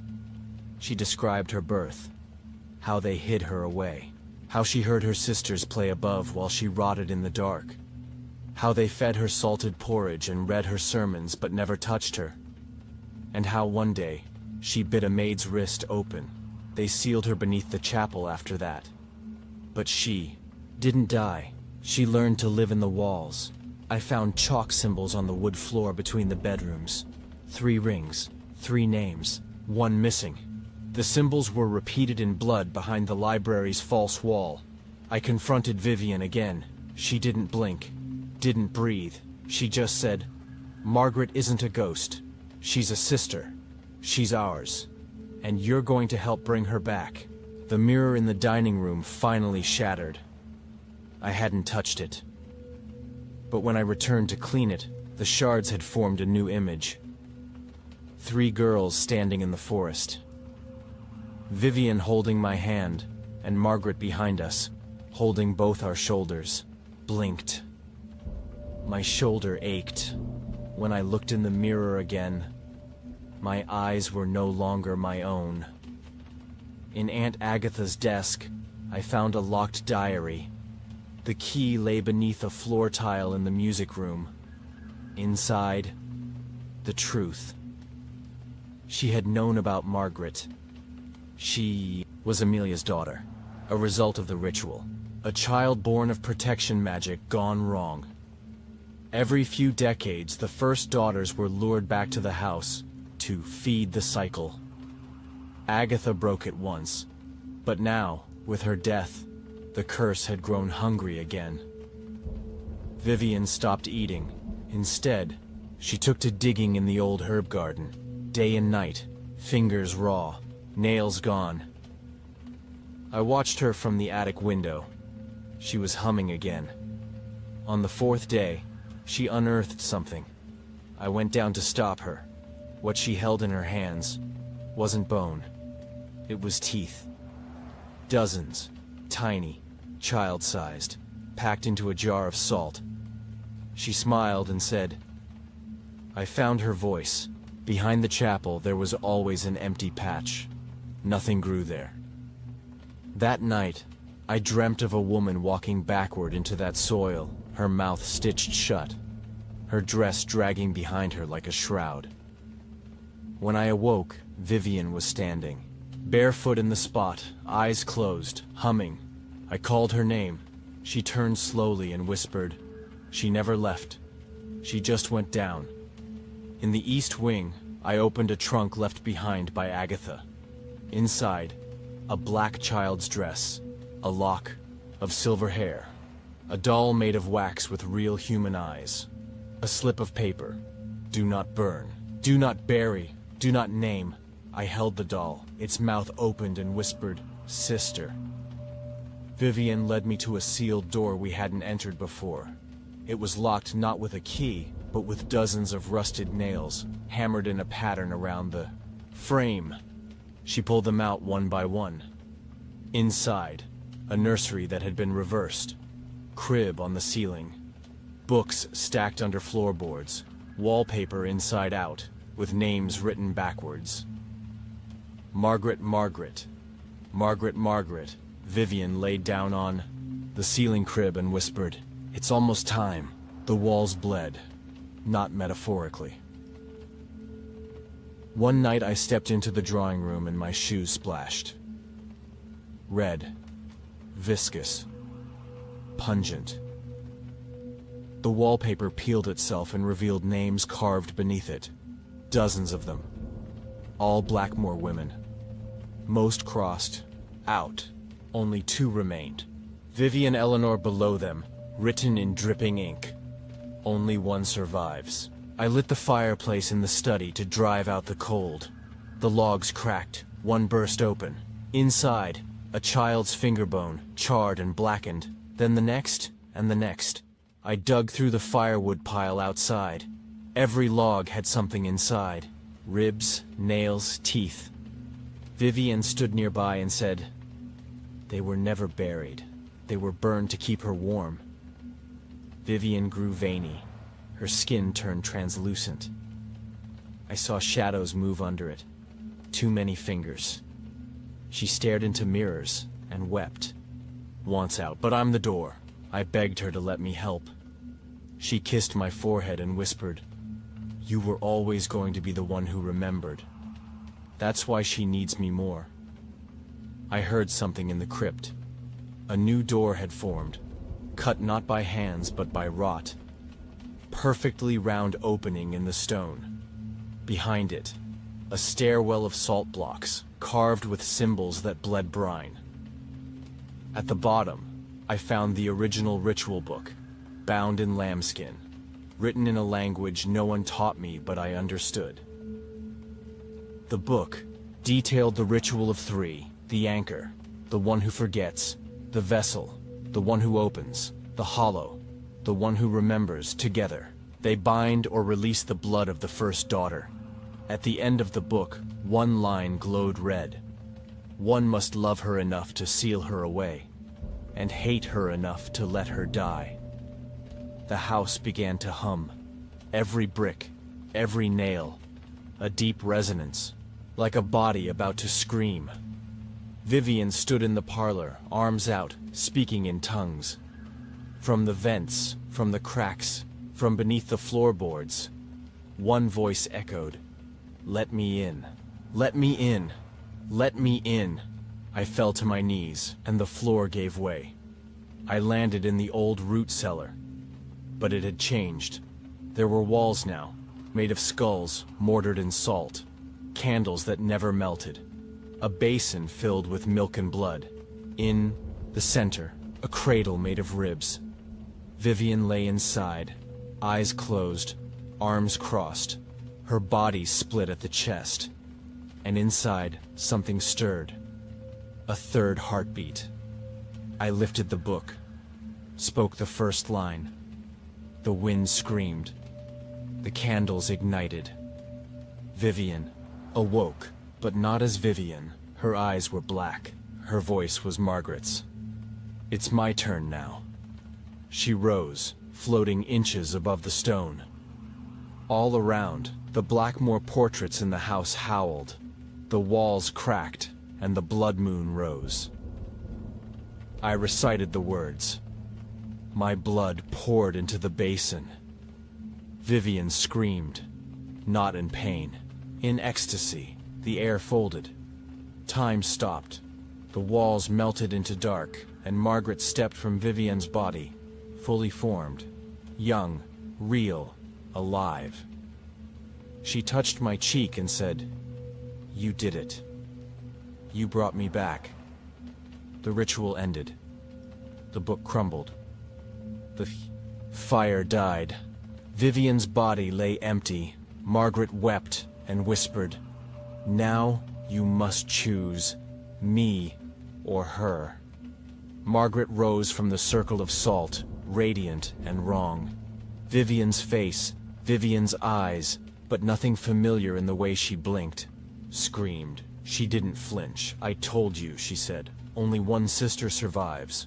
You chose." I backed away. She followed. Her reflection in the broken mirror smiled before she did. The Blackmore estate began to change. Rooms reversed.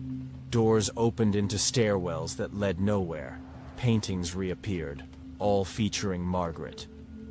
The cradle in the nursery filled itself with brine every night. She told me, "I'm fixing what was broken. I'm making a new house. A better house. A house that remembers." When I protested, she showed me Vivian's locket. Inside was a lock of hair, not Vivian's. Mine. Children began arriving. Pale, wet, silent. They walked the garden barefoot. Slept beneath the chapel altar. Played games in the fog. Margaret called. Them her cousins. Each one bore some Blackmore trait, an eye color, a cheekbone, but none had ever been born. She said, they were promised, but the family forgot them. I didn't. At night they scratched at my door. Margaret hosted a feast. She cooked, set the table, placed name cards, one for every dead Blackmore girl. Amelia, Lydia, Agnes, Josephine, Vivian. She placed me at the head.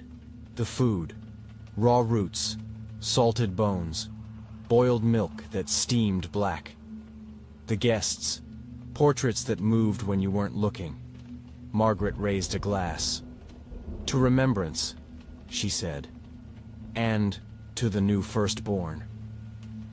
Found Margaret in the crypt, combing her hair before a broken mirror.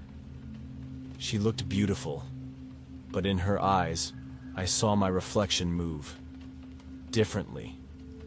It blinked when I didn't, smiled when I frowned.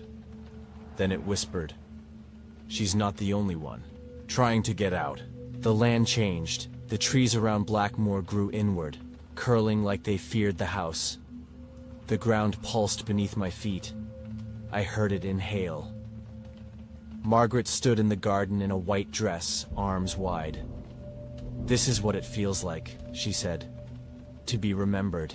When I touched the soil, I felt my mother's voice whisper from under the roots. "Don't let her finish the bloodline."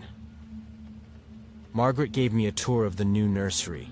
It wasn't made of stone or wood, but flesh and salt. The crib was a rib cage. The rocking chair moaned when it moved. The walls bled softly from pressure points. Inside a cradle, a new baby girl. Vivian's face. Margaret whispered, "She'll be the next you, and I'll be the next mother." I ran. The walls stretched, and the house laughed. I woke at 3:13 a.m., then again, and again. Each time, Margaret sat at the end of the bed. Each time, she repeated the same line, "The hollow girl must choose." I stopped blinking. She never did. I found a corridor that didn't end, a hallway of portraits that whispered as I walked. One door showed me a future I didn't live. Another, a past that didn't belong to me. I stepped through a mirror and came out older. My teeth ached, my knees buckled. Margaret said, "I can make you whatever I want. You gave me the key when you bled." In the family grimoire, I found the final truth. The curse doesn't stop. Each time it completes, it begins again. Every generation, one sister carries the gate. One becomes the vessel. The third, the one we forget, becomes the voice. Margaret was never meant to die. She was meant to become. In a dream, I heard Vivian scream. It wasn't rage. It wasn't pain. It was begging. I followed it through the garden of glass, through the chapel now made of flesh, and into the mirror hallway. There, in the cracked reflection, Vivian, weak, eyes pleading. "I'm still here," she said. "You have to kill her. You have to choose." Margaret appeared behind her and crushed the mirror. Agatha's blade still lay in the study drawer. Silver, ritual bound. I held it. I didn't tremble. I walked to the new nursery. Margaret waited there, cradling, the baby with Vivian's eyes. "You came," she said. "I hoped you would." I raised the blade. She smiled. "Whichever one you kill will be the one you never forget." The house prepared breakfast. No one cooked. Still, the table was full, meat still bleeding, bread shaped like skulls, and a mirror in the center. Margaret invited me to sit. Vivian's voice whispered from a teacup. "You can still end it. End me. End her." Margaret lifted a glass and smiled. "We're already inside you. You were always hollow." I took the blade. The cradle lay before me, the baby sleeping inside, face still shifting between Margaret and Vivian. One slice, one death, the ritual would end. But which one was truly her? Margaret placed her hand on my back. "They'll call you hero or monster. It doesn't matter. We'll all wake again."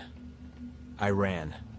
To the crypt, to the root cellar, through hallways of bleeding portraits. I set fire to the altar, poured salt in the cracks. The house screamed. From its walls, children crawled out, pale and weeping. They begged me to stay, to become their mother, to feed them, to remember them. I lit the grimoire with my own blood. The house collapsed room by room. Books wailed. Mirrors cracked. Shadows bled.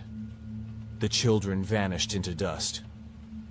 Only Margaret, and I remained. She stood barefoot in the ruins. "You'll kill your blood for them?" she asked. I raised the blade. She whispered, "I'm already in you. You can't cut me out." I finally spoke her name aloud. Margaret Blackmoor. The wind stopped. The house inhaled, the earth cracked, and she began to scream. Not in pain, but like a girl being pulled back into the womb of the world. Vivian's face surfaced one last time. I kissed her cheek and whispered, "Sleep. I'll carry it now." Stone folded, wood snapped inward. The Blackmore house vanished, not burned, not crushed, but reabsorbed into the earth, as if it had never been. I stood on blackened soil. The blade was gone. My name was gone. Only Margaret's name remained. In the wind. Weeks passed. I wrote the truth by hand in a new journal, bound in red thread. I hid it inside the chapel ruins. She will return. She always does. If you read this, you are the Hollow Girl now, and she is waiting for you. A young woman steps off a train. She walks the same misted road I once did. A letter in her hand. The house is gone, but a new one stands on the hill. Smaller. Quiet. Inside the attic, she finds a journal. The candle flickers. A girl in the mirror smiles. Not her. It started with a message I shouldn't have answered. Caleb Holloway, a name I hadn't seen in 4 years, texted me out of nowhere. Just a short, polite invitation. "Ryan, we'd love for you and Adam to visit our home this weekend. Just a quiet place in the country. You'll love it. No pressure, no reason, no occasion. Just nostalgia and charm." Adam, my best friend since college, was more amused than concerned. "Let's go. What's the worst that could happen? Some rich weirdo wants to impress us with wine and fireplaces." We should have said no. The Holloway estate wasn't on any maps. Just a crude location pin. After 2 hours of winding roads and silence, we reached it. The house stood tall and proud on a hill. Not ruined, not new. Timeless. Ivy curling up the stone. Heavy wooden door with a brass wolf's head knocker. Mara greeted us. Thin as glass, soft-voiced, like she'd stepped out of a painting. Caleb followed, all warmth and ease. Same smile, same eyes. Too calm. "Phones go in the drawer," Mara said before dinner. "We believe in being present here." The drawer locked. The inside of the house smelled of old wood and something sweet. Not quite flowers, not quite rot. Dinner was strange. 3 courses, all too elegant. Adam whispered that it felt like eating inside a museum.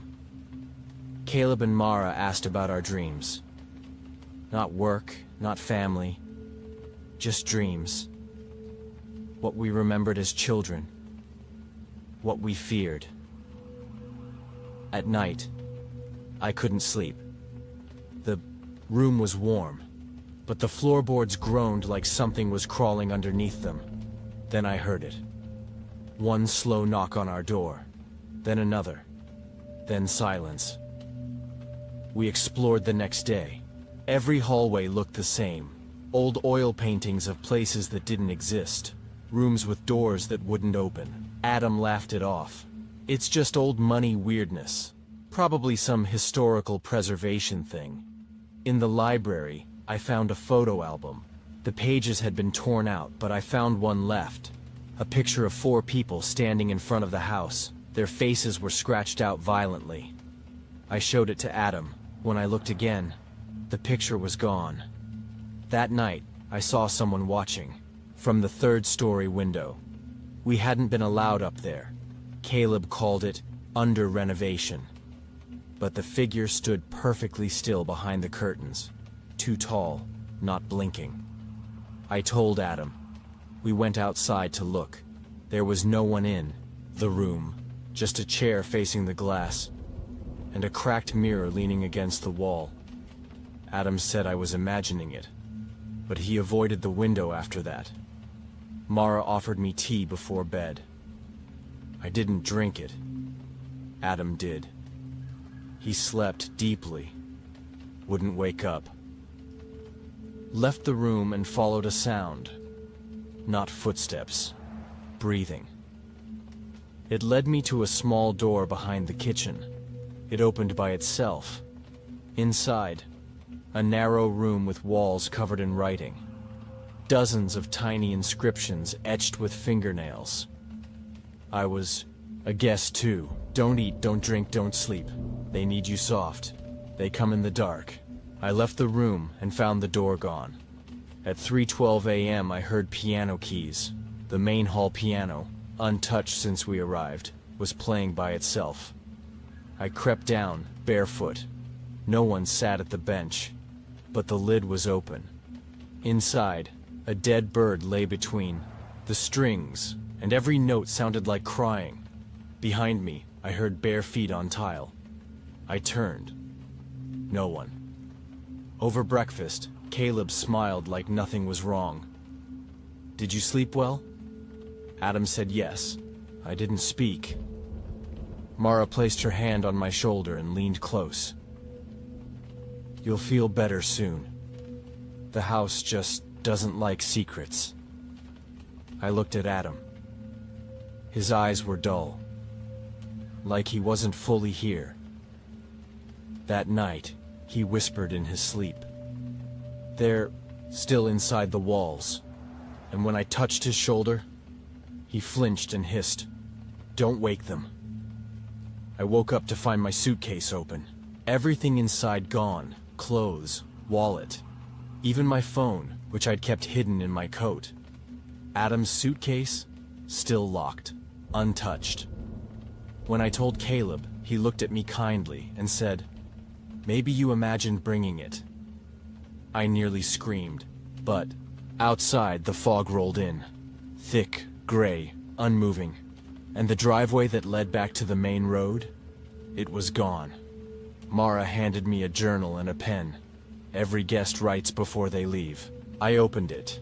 Dozens of names, some in perfect cursive, some in childlike scrawl, some just scratches. One page was blank, except for one sentence. I never left. I flipped back. Adam's name was already written on the last page. I woke up alone. Adam's bed was empty, still warm. I searched the hallway and found a new door. Pale green, warped wood, hadn't been there yesterday. I opened it. Behind it, a stairwell going down, and down, and down. I descended. Halfway, the air shifted. The walls wept condensation. Then the door vanished. Only the stairs remained. I emerged into a long hallway lined with bedrooms. Each room had a bed, clean sheets, and a small table with a nameplate. Ezra. Camille. Joan. Daniel. Adam. I opened the door to Adam's room. Inside, my suitcase, my missing wallet, a photo of me from 10 years ago, sleeping. A second photo sat on the table, blank but still wet. I found Adam in the library. He had a cut on his cheek. "Where were you this morning?" He blinked. "In the room." "No, you weren't." He looked genuinely confused, then smiled too wide. "They said I was dreaming, but I'm better now." His hands were shaking. His shadow moved differently. The hallway outside our room was different at night. Every wall mirror reflected things they shouldn't. Old furniture, people who weren't there, flickers of fire. I stared too long into one. Behind me in the glass, Adam, but not moving like me, staring back with eyes full of water. I turned. Nothing. Mara walked me through the west wing. She spoke softly, telling stories of past guests, all names I remembered seeing on the journal. We passed a portrait, woman with a stitched mouth. The stitches were real thread, embedded in the canvas. Mara touched the painting and said, "She talked too much." That night, I heard whispering from the vent. I removed the cover. Inside, a long tunnel. Dust. Scratches. Something moved at the end of it. A face peered out, pale, hollow-eyed, grinning, then it pulled back and vanished. I put the cover back on, screwed it in, slept with the lamp on. I went back to the library to find the photo album. This time, it had more pages. Now there were pictures of me and Adam at the estate, laughing, eating, walking the garden. Photos we never took. In one photo, I was holding Mara's hand. In another, Caleb stood behind me, one hand on my shoulder. I tried to leave, went down the main road, walked for an hour. Nothing changed. The trees didn't move. The wind didn't blow. Time didn't pass. I returned to the house. Mara met me at the door. "You're ready for the confession," she said. I followed her to a small room filled with candles. She handed me a pen and whispered, "Write down what you stole." That night, I snuck into the study and found Caleb's private journal in a drawer beneath the grandfather clock. He'd written pages and pages in charcoal. No dates. The guests must be soft. The guests must not remember the beginning. The ones who fight back taste sour. The ones who confess belong to the house forever. The last page was written in blood. This time, one of them already belongs. I confronted Adam. He didn't blink, didn't breathe. He repeated my words, syllable for syllable, like a recording. When I screamed at him, he smiled. "Ryan," he whispered, "this place is older than us. It wants family. You felt it too, didn't you?"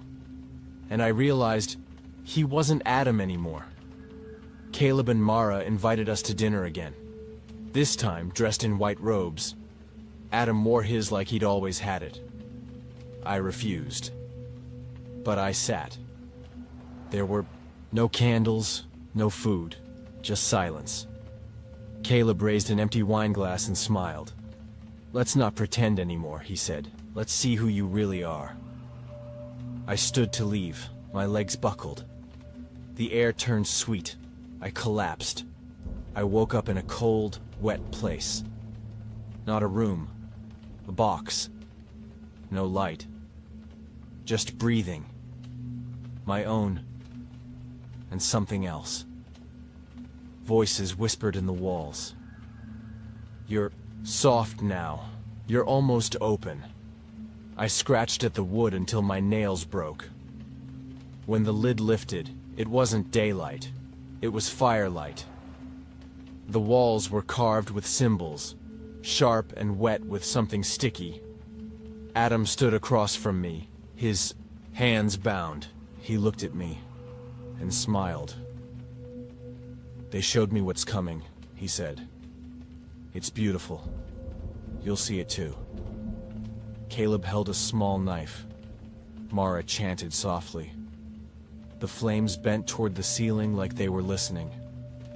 Caleb cut Adam's palm. The blood dropped into a bowl of black water. Mara stirred it with her bare fingers. I tried to scream, but my mouth was full of earth. Mara leaned close and whispered, "This house needs remembrance. Blood makes the old names wake." The candles dimmed, and behind them, something moved on the wall. Not a shadow. A figure. Watching. I escaped. Ran up stairwells that didn't exist yesterday. Found a room behind the grandfather clock, filled with books, journals, guest books, letters. One diary entry caught my eye. They kept me here for 7 nights. On the 8th, I became the house. I forgot my name. I forgot pain. But I remember this. You must bleed it out before it takes root. That night, I lay on the floor. I didn't sleep, but I felt breathing beneath me. The floorboards rose and fell. Placed my ear to the wood. A voice whispered, "Let him go. It only needs one." His hair turned pale. His hands grew stiff. When I called his name, he didn't answer. But the walls did. They echoed his voice in reverse. He began writing symbols on the windows with his breath. One night, I caught him drawing something in salt on the bathroom floor. A circle with our initials inside. He didn't flinch when I shattered it. He just smiled and said, "You're almost ready." I saw a child, small, pale, wandering the hallway barefoot. She held a doll missing its face. When I called out, she turned. Her eyes were sewn shut. She pointed at the dining room and whispered, "They ate me too." Then she vanished. Caleb found me in the study. He poured 2 glasses of wine. Didn't touch his. "I was chosen too," he said. "I was the last one who ran. But I came back." He handed me the glass. "You can leave. If you give him to us, the house only wants one." I crept into Adam's room at night, held the knife, thought about it. But then he spoke, not to me, to something behind the curtain. He said, "He's almost broken. Soon, we can plant him too." I backed away, and the curtain rippled. Something moved beneath it. The walls of the house began to whisper. Not just at night. All day, wherever I went, I heard my own name, like it was stitched into the wood. Sometimes, it wasn't my voice. Sometimes, it was Adam's or my father's, or a voice I didn't know, but it knew me. Caleb led me into a long hallway behind the second library. Oil paintings lined the walls, hundreds of them.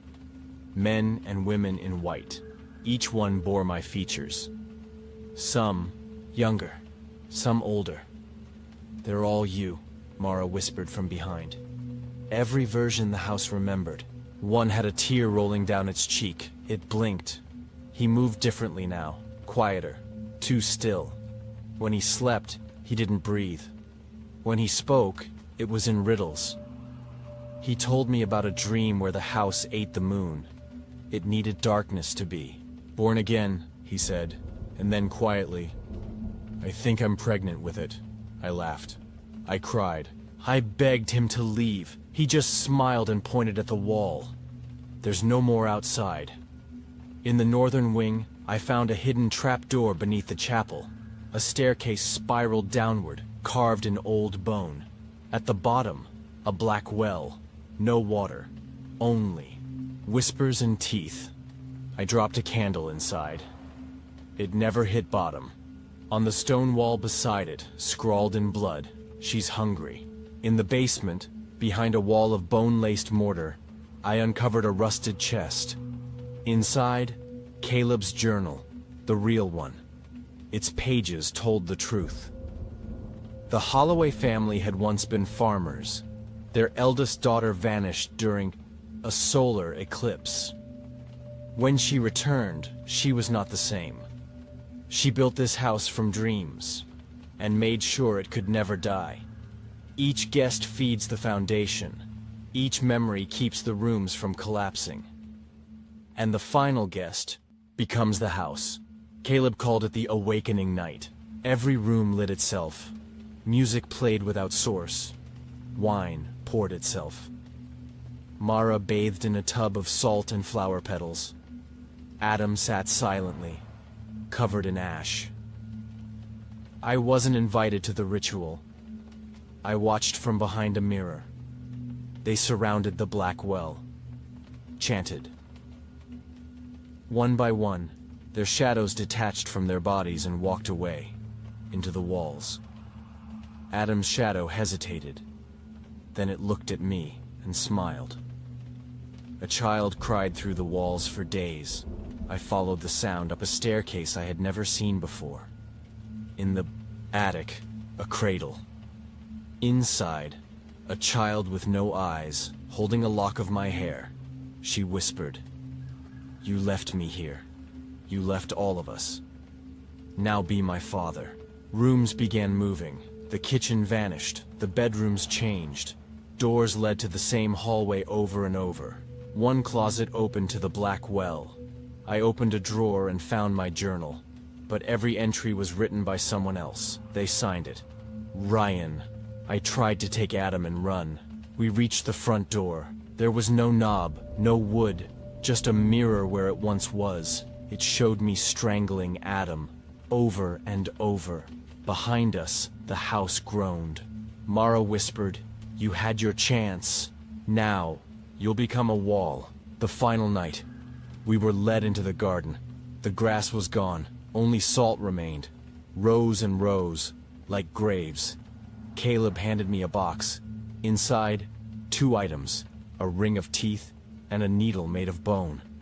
One makes you forget, one makes you remember. Forever. Choose. I smashed the hallway clock. It still ticked. Every room I entered showed the same time. 3:13 a.m. No matter how long I walked, the sun never rose. Caleb appeared behind me and whispered, "You're outside time now.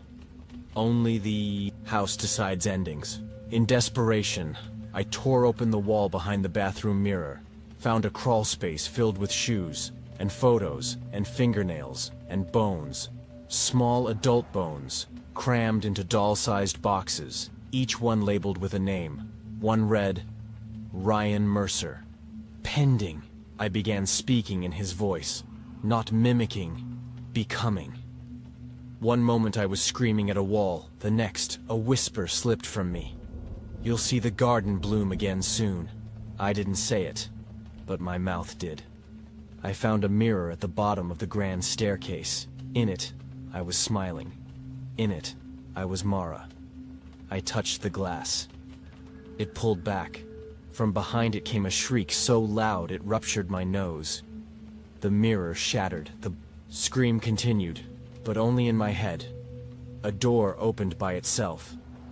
Inside, nothing but walls covered in eyes. They blinked in unison. When I moved, they followed.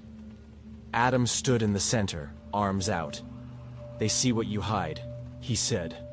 Then his eyes closed, and all the eyes on the wall opened wider. I found her body in the cellar, cold, still, stabbed through the chest with a ceremonial bone dagger. But Mara was still walking the halls, still humming, still smiling. Realized they rebirth themselves through the house. They never truly die. They only echo. The western corridor had changed. Its walls throbbed. Veins pulsed in the wallpaper. I heard heartbeats in the wood. The floor squelched. From the ceiling dripped blood. In the center, a mouth had formed in the floor. It whispered, "You must feed me the lie." "Tell me you want to stay." I opened a locked wardrobe. Inside were my memories, in glass jars, each labeled by year. I watched myself as a child, crying in my father's arms. Then I watched it crack, leak, dissolve. I forgot his voice. I forgot my real name. I whispered, "Ryan." The house whispered back, "That name is not yours anymore." A new stairwell appeared in the library, spiraling down like a drill into the earth. Each step was different. Wood, teeth, glass, skin. I descended for what felt like hours. At the bottom, a room with no walls, just blackness, and Adam, or what was left of him, standing inside a circle. He said, "We're not people anymore." The house gave me a choice again. Take Adam's place and let him go. Destroy the altar and risk both our lives. Write my name in the guest book and become part of the house forever. I asked Adam what he wanted. He opened his mouth, and nothing came out. I returned to the parlor. The guest book sat open. My name had written itself, again and again, across the pages. Ryan Mercer, Ryan Mercer, Ryan Mercer, Ryan Mercer, Ryan Mercer. Then, just host. Mara served us a final meal. Blood wine, salt bread, stewed roots that still pulsed. Adam sat beside me, silent. Caleb raised a toast. "To the house," he said, "and its last foundation." I did not drink. The wine moved in the glass, trying to climb out. I found the altar, the original one. Old wood and bone beneath the chapel. A single candle burned on it, but cast no light. Beside it, a journal. Mine. Pages torn, rewritten. In a hand that wasn't mine, they said, "Burn the altar, and you burn yourself. Kill him, and you become him. Stay, and you live forever, but not as you." Drums beat, from nowhere. Caleb and Mara stood at opposite ends of the black well, arms raised. Adam lay in the center, surrounded by candles. I was handed a knife, made of my own teeth. "Write your name in blood," Mara said.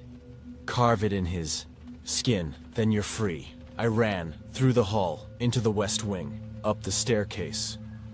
The windows showed places I had never been. One showed my childhood home, but it was on fire. One showed a hospital room, where I was strapped to a bed. Another showed a boy in a suit, staring at me through the glass. The boy was me. I reached the garden, now lush, alive. Flowers made of teeth, trees that bled, petals that whispered. In the center, Adam knelt. He looked up. "I killed you," he said. I said nothing. "You're not real," he whispered. Neither of us were. Back inside, I stood before the great mirror. It showed me. But, older, hollow-eyed, smiling, behind me stood Mara. Behind her, Caleb, then Adam, then myself again, and again, and again. The reflection shattered, and the glass pulled me in. The voice of the house spoke, not as Caleb, not as Mara, not as Adam. It was my voice. It offered 3 endings. Join them, become the next Holloway, rule the house, burn. It, destroy everyone, including Adam, walk away, and leave Adam behind as the next seed. The air grew still. I chose. I woke up outside, on the road, the house behind me, gone. No memory of how I got there. Just a single scar across my chest. No Adam, no Caleb, no Mara, only a small box in my pocket, filled with black soil and 1 human tooth. Months later, I received a letter. A black envelope. Inside, "The house misses you. We're looking for a new guest. You know how to bring them." I turned the letter over. It was signed in red ink. By me,